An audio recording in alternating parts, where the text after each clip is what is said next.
سوال ہے اور آپ یہاں مجلسوں میں آئے تھے، جو ملک میں حالات چل رہے ہیں اس پہ خاص طور پہ بتائیے کہ جس طریقے سے گیان وافی مسجد ہے اور تاج محل ہے، اس کے بعد ایک کے بعد ایک جو پرانی اتہاسک عمارتیں ہیں خاص طور کے مائنورٹیز کی، اس پہ تمام طرح کی واد وواد کیا جا رہا ہے، اس کو کس نظریے سے آپ لوگ دیکھتے ہیں؟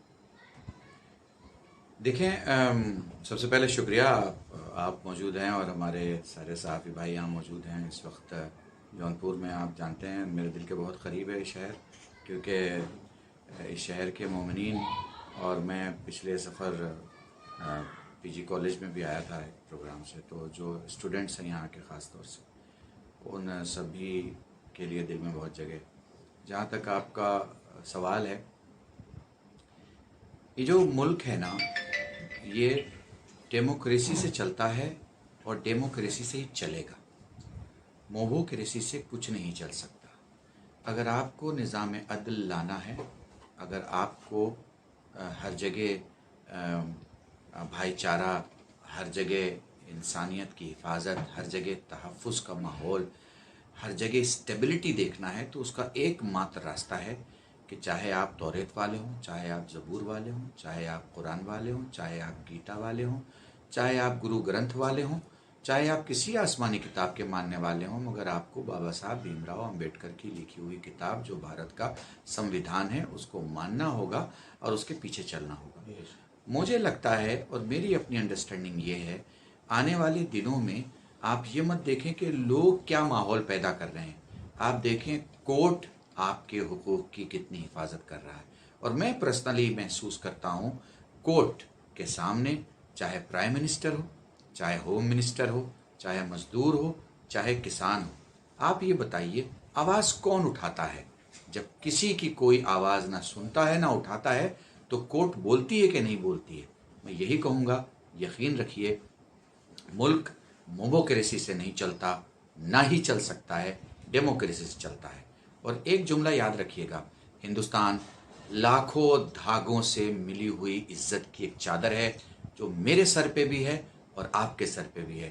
اگر لوگوں نے اپنی مرضی کا ایک ایک دھاگا نکالنا شروع کر دیا تو ان کو ان کی مرضی کا دھاگا تو مل جائے گا مگر چادر تار تار ہو جائے گی.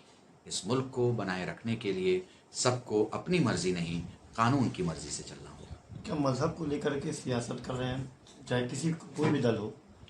دیکھیں، مجھے لگتا ہے مذہب سیاست میں وہ اینستھیزیا ہے کہ جسے سیاست کبھی نہ کبھی لگاتی ہی لگاتی ہے. کیوں؟ اگر مذہب کا انجیکشن اینستھیزیا کے طور پر سیاست اپنے ماننے والوں میں نہ لگائے تو پھر وہ پوچھے گا تمہارے وعدے کا کیا ہوا، تمہاری نوکریوں کا کیا ہوا، میری جیب کے پیسے کا کیا ہوا، ڈالر کے بھاؤ کا کیا ہوا، تیل کے بھاؤ کا کیا ہوا، سوئس کی بینک کا کیا ہوا، آنے والے پیسوں کا کیا ہوا، تمہارے وعدوں کا کیا ہوا. یہ سارے سوال سیاست جب کسی کی ہو، کسی کی پارٹی ہو، کہیں کی ہو، کسی اسٹیٹ میں ہو، کانگریس کی ہو، بی جے پی کی ہو، نان کانگریسی ہو، نان بی جے پی ہو، الائنس ہو، 2009 کی سرکار ہو، 2022 کی سرکار ہو، کوئی بھی سرکار ہو، وہ مذہب کا اینستھیزیا اسی وقت لگاتا ہے جب اسے باشندوں کے ذہن سے اپنے کیے ہوئے وعدے بھلوانے ہوتے ہیں. آپ دیکھ رہے ہیں کہ ایجنڈا ایک کے بعد پہلے حجاب، پھر لاؤڈ اسپیکر، پھر اس کے بعد ایک کے بعد ایک پھر کامن سول کوڈ. کس نظریے سے تین جو زبردست مدعے ہیں بی جے پی اس کو ایشو بنا رہی ہے؟ اگر اس کو ایکٹ میں بنا کے کریں گے تو کیا کریں گے؟ دیکھیں، ایک بات اچھی طرح سے سمجھ لیں، سرکاریں بہت سی چیزیں ہونے دیتی ہیں، بہت سی چیزیں کرتی ہیں. جو ہو رہا ہے اسے مت دیکھیے، نظر رکھیے اس پہ. جو اینڈ ہے اس کا، اس پہ آپ اپنا دھیان رکھیے. یقین جانیے ملک کی سرکار بے وقوف نہیں ہے، اور سرکار جب ہے تو وہ بالکل یہ نہیں چاہے گی کہ دوبارہ وہ نہ چنی جائے.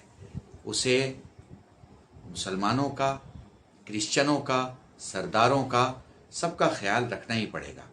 چونکہ ہم ہندوستانی ہیں، ہندوستانی ہونے کا حق ہمیں پیدائشی حاصل ہے.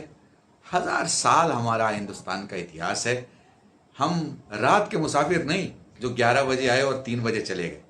ہم تھے، ہم ہیں، ہم رہیں گے. ہم مسکراتے تھے، مسکراتے ہیں